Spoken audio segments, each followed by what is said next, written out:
क्या हो अगर कोई देश बिना गोली चलाए, बिना एयर स्ट्राइक दुश्मन को घुटनों पर ला दे? आज हम उसी खामोश युद्ध की बात करने वाले हैं। बालाकोट के बाद भारत ने ऐसा क्या किया जिसकी भनक तक दुश्मन को नहीं लगी और नुकसान सबसे ज्यादा हुआ? 21वीं सदी का युद्ध अब टैंक और फाइटर जेट से नहीं, बल्कि दिमाग और टेक्नोलॉजी से लड़ा जा रहा है और भारत इसमें बहुत आगे निकल चुका है। यह ऑपरेशन इतना खतरनाक था कि इसकी आवाज नहीं आई, लेकिन असर दुश्मन की रग रग में उतर गया। अगर मैं कहूं कि भारत ने एक ऐसा ऑपरेशन किया जो रिकॉर्ड में नहीं है, वीडियो में नहीं है, लेकिन दुश्मन आज भी उससे उबर नहीं पाया, तो आपने उरी देखा, पुलवामा देखा, बालाकोट पर गर्व किया। लेकिन आज जिस ऑपरेशन की बात होगी वो इन सबसे ज्यादा शांत, ज्यादा गहरा और ज्यादा खतरनाक था। इस ऑपरेशन का नाम है ऑपरेशन सिंदूर सेटअप। क्यों यह ऑपरेशन अलग था? दोस्तों, 21वीं सदी का युद्ध अब सीमा पर नहीं, सिस्टम पर लड़ा जाता है। आज अगर किसी देश की बिजली काट दी जाए, दिमाग कमांड सिस्टम बंद कर दिया जाए और आंखें रडार छीन ली जाएं, तो बिना एक सैनिक मारे भी पूरा देश घुटनों पर आ सकता है। और भारत ने यही किया। एप्पल मैप्स की सबसे बड़ा ट्विस्ट, जनवरी 2026, एक आम अपडेट, एप्पल मैप्स की नई सैटेलाइट इमेजरी। लेकिन कुछ रक्षा विशेषज्ञों की नजर पाकिस्तान के सिंध प्रांत जैकोबाबाद पर अटक गई और तभी खेल पलट गया। शाहबाज एयरबेस, पाकिस्तान का सबसे सुरक्षित और सबसे घमंडी एयरबेस, तस्वीरों में दिखा। एक इमारत, उसकी छत में सीधा सटीक छेद, ना इधर नुकसान ना उधर तबाही, बस एक जगह पर परफेक्ट वॉर। और यहीं से सवाल उठा, अगर रनवे सलामत है, अगर हैंगर खड़े हैं, तो फिर यह हमला किस पर हुआ? CLI FFAger and part 1। दोस्तों, वो इमारत कोई आम बिल्डिंग नहीं थी, वो थी शाहबाज एयरबेस का दिल, उसकी धड़कन, उसका एनर्जी सेंटर। और अगला सवाल यह है, एक पावर स्टेशन उड़ाकर भारत ने दुश्मन को कैसे अपाहिज बना दिया?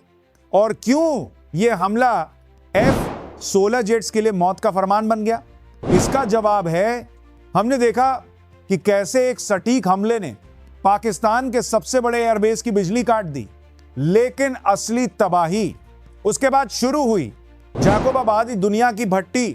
क्या आप जानते हैं जैकोबाबाद को दुनिया की सबसे गर्म जगहों में क्यों गिना जाता है?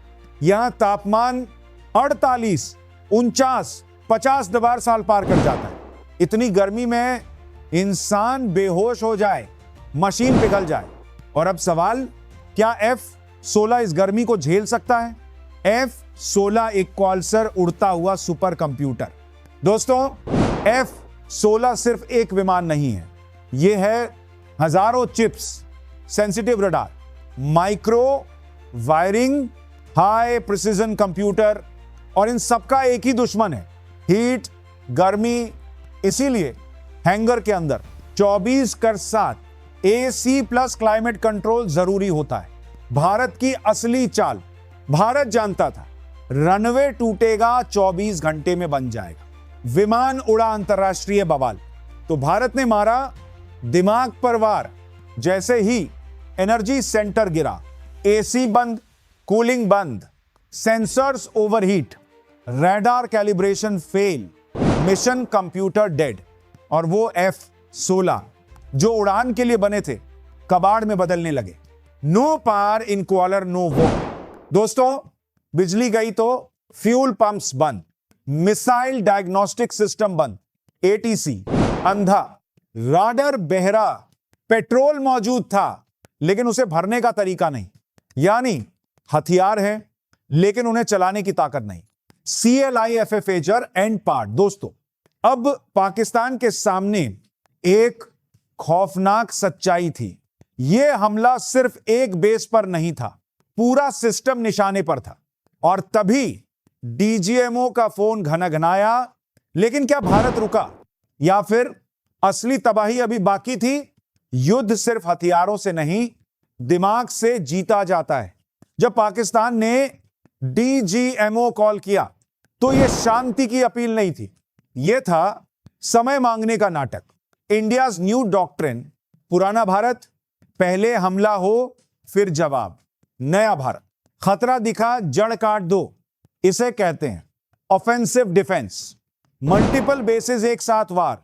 जब बातचीत चल रही थी, रफीकी, मुरीद, चकला, रहीम यार खान, पसरूर, स्कर्दू एक एक करके अंधे हो रहे थे। रडार बंद, कम्युनिकेशन फेल, एविएशन सिस्टम तबाह। पाकिस्तान क्यों हार गया? ना हथियारों की कमी, ना पायलटों की। वो हारा क्योंकि भारत की इंटेलिजेंस आगे थी, प्लानिंग गहरी थी, वॉर साइलेंट था। चाइना के लिए मैसेज ऑपरेशन सिंदूर सिर्फ पाकिस्तान के लिए नहीं था। यह संदेश था कंक्रीट नहीं, सपोर्ट सिस्टम बचाओ। तिब्बत हो या सिंध, कमजोरी हर जगह होती है। दोस्तों, शाहबाज एयरबेस की छत में वो छेद सिर्फ नुकसान नहीं, वो एक चेतावनी है। यह बताता है भारत अब इंतजार नहीं करता, भारत फैसला करता है। अगर आपको लगता है भारत ने सही किया, कमेंट में लिखिए जय हिंद, भारतीय सेना की जय, और इसको हर देशभक्त तक पहुंचाइए।